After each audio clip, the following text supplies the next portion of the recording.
quel sera notre état la première journée ou la première nuit dans notre tombe, et c'est ce qu'on va voir, Inch'Allah. Ayyuha al-ikhwatul kiram, il faut savoir que nous allons quitter un jour ou un autre cette vie d'ici-bas. Ce soir, demain, après-demain, Allahu A'lam, dans tous les cas, on est tous unanimes sur la réponse à cette question, est-ce que nous allons mourir? Oui, nous allons mourir. Kullu nafsin dha'iqatul maut. Mais ce qui nous importe, ce n'est pas de savoir où et quand on va mourir, mais dans quel état on sera lorsqu'on va mourir. Et qu'est-ce qu'on a préparé pour notre mort? C'est le plus important. Amma, où tu vas mourir, quand tu vas mourir, ici n'est pas la question la plus importante à se poser.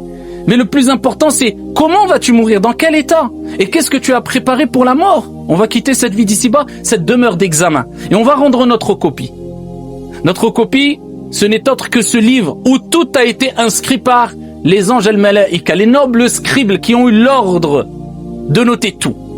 Petit et grand péché, petite et grande action, tout. فَمَنْ يَعْمَلْ مِثْقَالَ ذَرَّةٍ خَيْرًا يَرَهُ وَمَنْ يَعْمَلْ مِثْقَالَ ذَرَّةٍ شَرًّا يَرَهُ. Celui qui a fait le poids d'un atome tout petit, minuscule, le poids d'un atome de bien, il le verra, car ton Seigneur est juste et équitable. Et celui qui a fait le poids d'un atome de mal, il le verra, car tout est inscrit, et on te dira au jour de la résurrection, Iqra kitabak, lis ton livre. Wa ma kana rabbuka nasiya, et ton Seigneur n'oublie rien. Tout sera inscrit. Eh bien, quand tu rendras ta copie, eh bien là, les choses sérieuses vont vraiment commencer.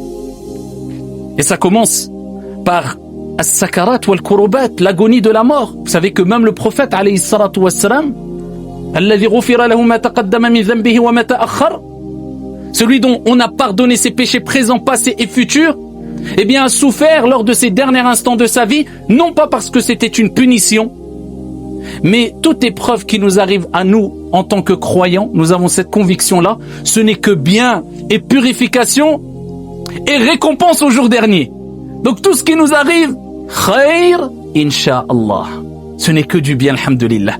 C'est pour cela que le bien-aimé, celui qui était le plus aimé parmi les êtres humains, auprès d'Allah subhanahu wa ta'ala, Dieu l'a éprouvé. Non pas parce qu'il ne l'aime pas, mais au contraire parce qu'il l'aime. Donc quand Dieu t'éprouve, c'est parce que Dieu t'aime. Et parce qu'il aime te voir patienter. Et patienter, c'est une preuve d'amour vis-à-vis de ton Seigneur tabaraka wa ta'ala. Et quand tu prouves ton amour à Allah, eh bien Allah azza wa jal te donne ce cadeau qui est le meilleur et le plus beau des cadeaux. Son amour subhanahu wa ta'ala. Allah t'aimera insha'Allah tabaraka wa ta'ala. Le prophète alayhi salatu wassalam trempait sa main dans de l'eau, essuyait son visage et disait La ilaha illallah, inna lil mawti la sakarat. Il n'y a de divinité digne d'être adorée qu'Allah subhanahu wa ta'ala. Certes, la mort a son agonie et il a souffert. Pour l'élever en degré dans les plus hautes sphères au paradis alayhi salatu wassalam. Donc, quelque part, souffrir, être malade avant la mort, c'est un bon signe. Ce n'est pas un mauvais signe qui laisserait croire que Dieu te châtie. Non,